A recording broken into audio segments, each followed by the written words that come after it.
ನೀನು ಸ್ವಲ್ಪ ಡೈಲಾಗ್ ಕೊಡ್ತೀನಿ ಆಕ್ಚುಲಿ ಬರೋದು ತುಂಬಾ ನೋಯ್ತಾ ಇದೆ. ನೀನು ಓ ಸ್ಟ್ರೆಸ್ ಹಂಗೆ ಹೇಳ್ಬೇಕು.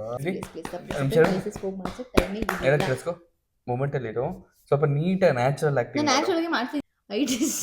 ಸ್ವಲ್ಪ ಜಾಸ್ತಿ ಡೌನ್ ಆ ಸ್ಟೋರೇಜ್ ಆಗುತ್ತೆ ಈಗ ಏಳೆಲ್ಲ ತಲೆನೋವು ಬರುತ್ತೆ. ನೋಡ್ಬೇಡ ಸುಮ್ಮನಿರು. ಈ ಆಕ್ಷನ್ ಎಲ್ಲ ಬರ್ಲಿ. ಸುಮ್ಮನಿರು ಸಿಟಿ. ನಾನು ಹೆಂಗೊಂದು ಮಾಡ್ತೀನಿ, ಸುಮ್ಮನಿರು ಸಾಕಷ್ಟೇ. ಈಗ ಬಂದಿರೋ ತಲೆನೋವು ಏನೋ ದೊಡ್ಡ ರೋಗ ಅಲ್ಲ. ಓವರು ಹೇಳ್ತೀನಿ ಇವಾಗ ಕರೆಕ್ಟಾಗಿ. ಬೇರೆ ಪ್ಲೇಸಸ್ಗೆ ಹೋಗಿ ಮಾಡ್ಸೋಕ್ಕೆ ಟೈಮೇ ಇಲ್ಲ. ಏನ್ ಮಾಡ್ಸಕ್ಕೆ?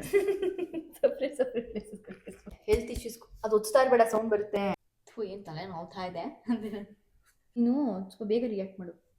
ಹಿಂಗೆ ಯೋಚನೆ ಮಾಡ್ತೀಯ, ಲ್ಯಾಪ್ಟಾಪ್ ಯಾವಾಗ ಕ್ಲೋಸ್ ಮಾಡಿ. ಯಾಕೆ ಇಷ್ಟೊಂದು ಸಗ್ಗಿ ಆಗ್ತದೆ? ಕಾಲ್ ಬಿಡ್ಬೇಕಲ್ವಾ, ಸ್ವಲ್ಪ ಮುಂದಕ್ಕೆ ಬರ್ಬೇಕಲ್ವಾ. ಅದೆಲ್ಲ ಇಂಟ್ರೋಗೇಟಿವ್. ಹೋಗಿ ಮಾಡ್ಸಕ್ಕೆ ಟೈಮ್ ಇಲ್ಲ. ಕಣ್ಣು ತುಂಬಾ ಸರಿ. ನನ್ಗೆ ಯಾವ ಡೈಲಾಗು ಬರೋದಿಲ್ಲ.